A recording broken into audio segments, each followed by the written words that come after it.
As a South African citizen, you cannot afford to be ignorant on the current affairs and the state of our nation. As a parent, you cannot find yourself not being concerned about the future of your child or children. As Chief of the Navy, I am entrusted in providing mission-ready and capable Navy that must be able to patrol and keep our country's territorial waters safe. In order for my fellow South Africans to feel safe and enjoy the resources and wealth that is found in our oceans. Let me put it in a simple way, for ease of understanding for any ordinary South African. The point I want to bring across is that the South African Navy is not just a military force. It is a protector of our sovereignty, our maritime resources, and our citizens. Like what our former President and Commander-in-Chief, Dr. Nelson Rolihlahla Mandela, said during the International Fleet Review conducted in Cape Town on 5th April 1997, and I quote,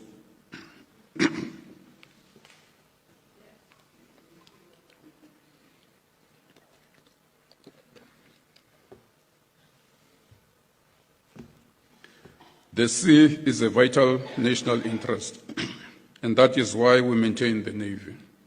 As a nation, we believe in the freedom of the seas. That is a matter of national strategic interest. We are a maritime nation trading all over the world. We accept our obligation to combine with other maritime nations to uphold the freedom of the seas and to protect our national interest through naval power," close quote. Ladies and gentlemen, I want us to internalize the fact that our coastline stretches approximately 2,798 kilometers, and that South Africa is a maritime nation. Our country's main trade routes include the maritime route via the Cape of Good Hope with the major ports of Durban and Richards Bay, which are linked by N2 corridor and are vital for both regional and international trade. They handle a wide range of exports and imports, including coal, chrome, crude oil, mineral products, vehicles, foodstuff, and fruits. The other significant ports include Cape Town, Gqeberha, East London, Mossel Bay, and Saldanha. In the same breath, our country is losing in the region of over 6 billion rands annually due to illegal, unregulated, unreported fishing. Unmonitored vessels in our sea pose a risk to the Republic. At any given time, we have over 600 vessels in our territorial waters, of which some are involved in human trafficking, some with illegal fishing, some stealing our minerals, some smuggling weapons, while some polluting our beautiful seas and beaches, but to name but a few. Ladies and gentlemen, we also have to appreciate the fact that 98% of our country's trade volume moves by sea, making it the lifeblood of our international trade. Our maritime trade contributes significantly to our country's economy, with seaborne trade accounting for about 58% of total trade volume. Furthermore, our country's entire ocean economy, which includes maritime transport, is projected to contribute between 4.5 and 4.8% of GDP by 2038. And these projections are made by academia and several organizations such as the International Monetary Fund, the South African Reserve Bank, and various other international bodies and local analysts.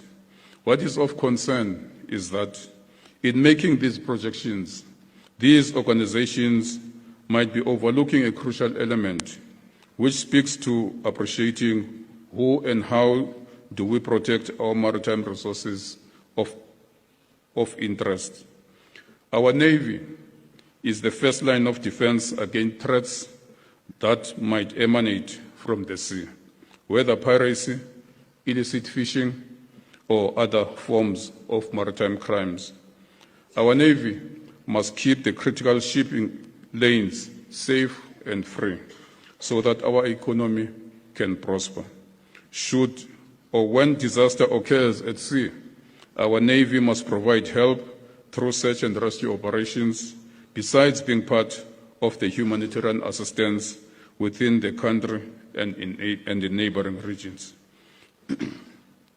In order to carry out all these important roles, we must focus on the capability and resources of our Navy. We need to modernize our Navy to match today's complex and dynamic challenges. We need to invest in our Navy because that will also mean we will be investing in our youth. Training and career opportunities in the Navy can inspire a whole new generation of South Africans, providing them with skills and experience that will benefit the nation as a whole. Therefore, ladies and gentlemen, the continuous absence of the Navy at sea is dangerous for our country and any maritime country for that matter. Today, as the country, we are battling the high pollution of illegal immigrants. Our society and the future of our kids is being destroyed by drugs which gets into their hands through the seas. I invite you to read an article which was recently published on the Defense Web titled Opinion, Between Two Oceans and the South African Navy in Crisis, written by Nicholas Gottsel, a member of Parliament, who is a member of the Joint Standing Committee on Defense. In there, he makes mention that, and I quote, various stakeholders in society tend to see expenditure on defense as being detrimental to expenditure in an economic realm. Yet, a robust defense force is essential to protect sovereignty, secure 80% of trade through maritime routes, support domestic stability, and lead African peacekeeping missions. Ultimately, a strong and capable defense force remains a core component of ensuring internal and external stability and safeguarding the conditions for positive economic outcomes, close quote. For our cabinet to approve the reduction of the SNDF workforce or strength is actually nothing far from telling us to implement a defense version of what General Mkhwanazi has disclosed in the Madlanga Commission with regards to the closure of the political killing task team. Closing down the SNDF is like having a house without walls, effective CCTV systems, and reaction capability should thieves violate your space uninvited, or buying a car and not taking an insurance, or not having a life cover for yourself and family. Yesterday, I shared with those that attended the Prestige Ball that in the past week I was in Australia to attend the Indo-Pacific Sea Power Conference 2025. Whilst I was interacting with the chiefs of navies from different maritime countries at the conference, the chief of the Kenyan Navy mentioned that a week before coming to Australia, his Navy caught a ship from East Asia that was carrying a large consignment of drugs, which was destined for Mozambique. And you will agree with me that Mozambique was not the final destination, but maybe South Africa was. The Philippine chief also brought to my attention the fact that on continuous basis, they arrest ships carrying drugs whose destination is Southern Africa. So what I am stressing is that our prolonged absence at sea due to non-availability of serviceable ships and submarines, all because of under-resourcing of our Navy, should concern you as fellow South Africans.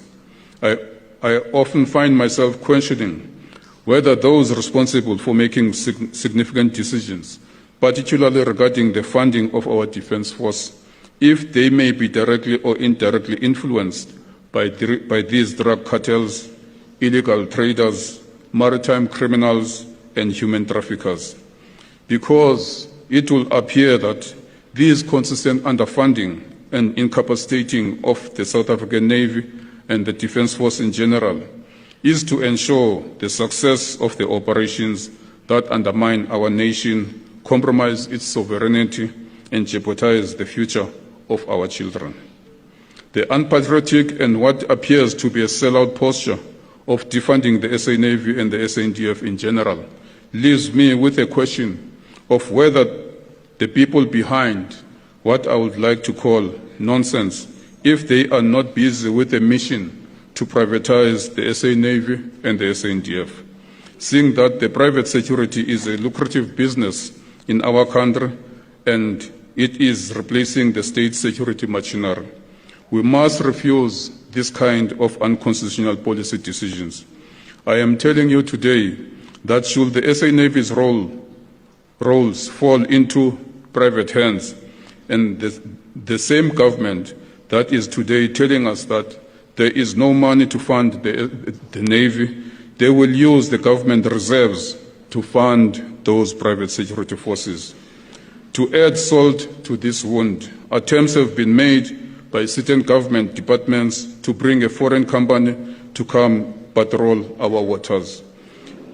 As the Navy, we rejected this sellout and unpatriotic decision. Maritime security narrative is about protecting our way of life. Our oceans define who we are. It feeds our people, sustains our economy, and connects us to other nations through the Indian and Atlantic Ocean. When our maritime domain is secure, our nation stands secured. But for that, we must first secure ourselves from within through good governance, coherent laws, accountable institutions, and leaders who put national interests above competition and personal greed. We must invest not only in hardware, but also in our people, our sailors, our engineers, the analysts, and the families that give meaning to our platforms, because they are all the center of gravity, of our gravity. All I am putting to you this evening is that we cannot continue being silent observers of our country being at risk of losing its sovereignty. We need to advocate for a stronger, well-funded defense force. We need to think about what is it at stake for not having visibility and the Navy present at sea. We cannot be ignorant of what is happening around the world. Look at what the West is doing in the Caribbean, Venezuela to be precise. With so much military power in terms of their warships deployed near Venezuela, and the world is currently speculating a possible invasion. On one hand, there are also these ongoing military crises between Russia and Ukraine. Then the West, on the other, are also pointing their guns towards Nigeria, threatening them with military action. The question we should be asking ourselves as South Africans is, who will the West target next in our African continent? Ladies and gentlemen, let us not think we spared from this devilish bullying of the world. With that in mind, I say we need to be found ready and not be a repeat of what Libya went through after it was accepted back into the so-called world democracy.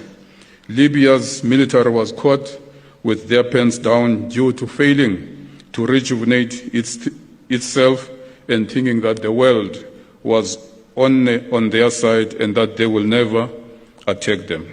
All I'm putting to you this evening is that we cannot continue to be silent observers, our country being taken to dogs. We need to advocate for a stronger, well-funded defense force. We need to think about what is at stake for not having a Navy present at sea. With the responsibility entrusted in me to command the seas of our country, and the love I have for our motherland, I find it difficult to separate emotions from my responsibility. and I'm not apologetic about it. Fellow South Africans,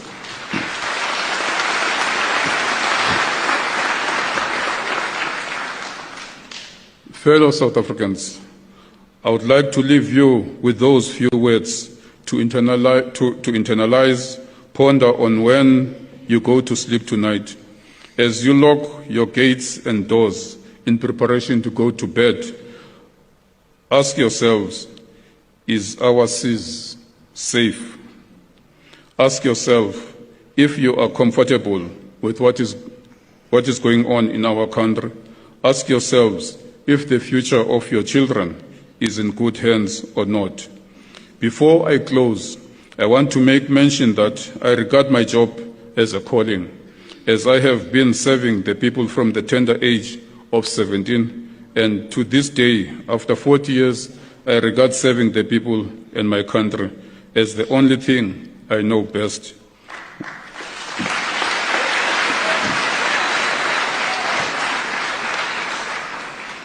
When I made mention last night that I will continue serving my people and country in my next life, should I find a navy to join on the other side, the program director got me excited when she gave me a report on her quick research that there is indeed a heaven navy, which I will gladly join.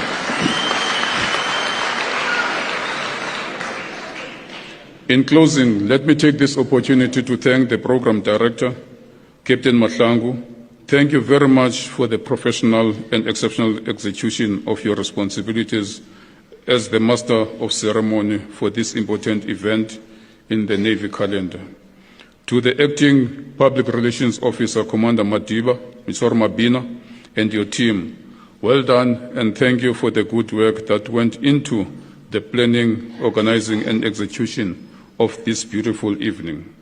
I also send my appreciation and thanks to our world-renowned SA Navy Band and the 2025 SNDF Choral Competition champions, our own SA Navy Choir. Thank you for the beautiful music you are providing us tonight, which makes this event more beautiful. Thank you to the management and all the support teams of UNISA for the support provided to my coordinating team and for keeping and making the venue available to us year in and year out. Let us continue the collaboration and support going forward. I also want to take a moment to express my heartfelt gratitude to each and every one of you, the guests, for coming out in your numbers and joining us tonight. Your presence has made this gala a truly memorable occasion. I'll also like to thank my close protectors who look after my life and my office staff who bring warmth and comfort to me and also ensure that my family is also having the same warmth and comfort when I leave them behind at home every time when duty calls.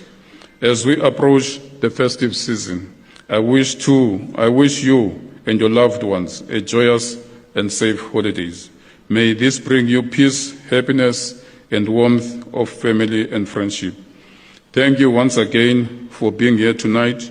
I wish you safe travels back home and all of your planned journeys. I look forward to seeing you all in the new year.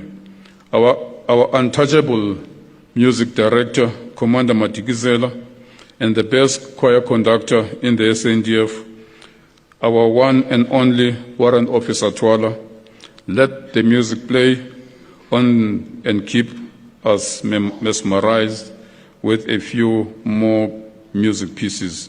Ladies and gentlemen, I thank you very much.